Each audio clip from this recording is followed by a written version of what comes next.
নমস্কার বন্ধুরা, নবদিগন্ত চ্যানেলের পক্ষ থেকে আপনাদের সকলকে জানাই স্বাগতম।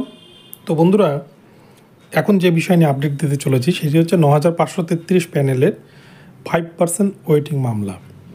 অনেক দর্শক বন্ধু এই বিষয় নিয়ে জানতে চাইছেন যে 5% মামলায় আদৌ যারা মেধা তালিকায় ছিল তাদের চাকরি হবে কি না। তো এই বিষয়ে পর্ষদ কি জানিয়েছে পরিষ্কার, সেই বিষয়ে কিন্তু বিস্তারিত আপডেট এই ভিডিওতে থাকছে, আপনারা মনোযোগ সহকারে দেখুন। এবং এই 5% মামলা, 5%-এর নিয়োগ নিয়ে যে মামলা হয়েছে হাইকোর্টে, সেই নিয়ে বিচারপতি বিশ্বজিৎ বসুর কী পর্যবেক্ষণ রয়েছে সমস্ত কিছু জানাবো। তবে তার আগে বলি, যারা প্রথমবার চ্যানেলটি দেখছেন আপনারা অবশ্যই চ্যানেলটিকে সাবস্ক্রাইব করে দেবেন এ ধরনের আপডেট সবার আগে সর্বপ্রথমে পাওয়ার জন্য।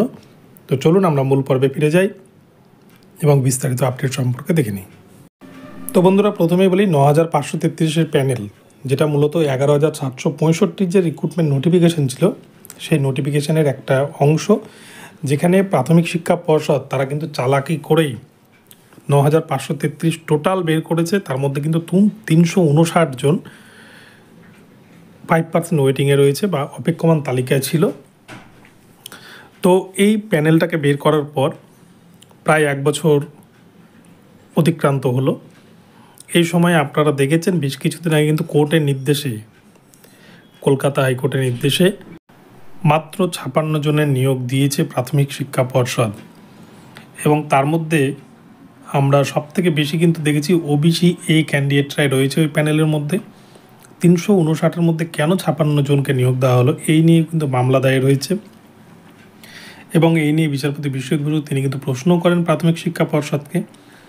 প্রাথমিক শিক্ষা পর্ষদের আইনজীবী তিনি পরিষ্কারভাবে জানিয়ে দেন, এই ৫৬ জন বাদ দিয়ে তাদের কিন্তু এই মুহূর্তে আর কোনো শূন্যপদ নেই।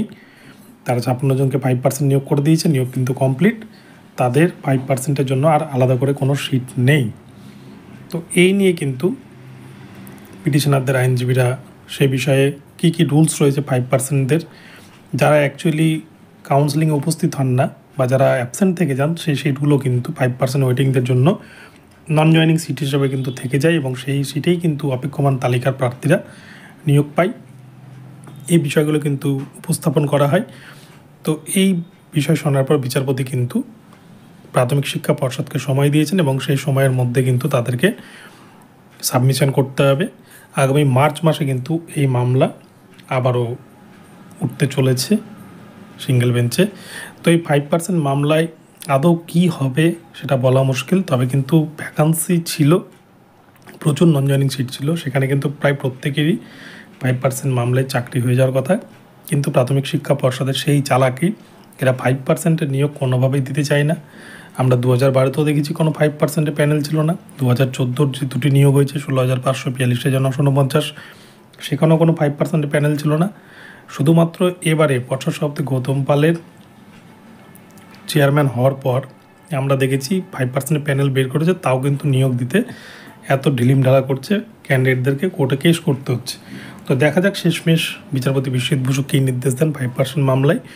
তো আপডেট পেলে আপনাদেরকে আবার জানিয়ে দেবো। ভিডিওটি ভালো লাগলে চ্যানেলটিকে সাবস্ক্রাইব করে দেবেন। দেখা হচ্ছে পরবর্তী ভিডিওতে। সকলে ভালো থাকবেন, ধন্যবাদ।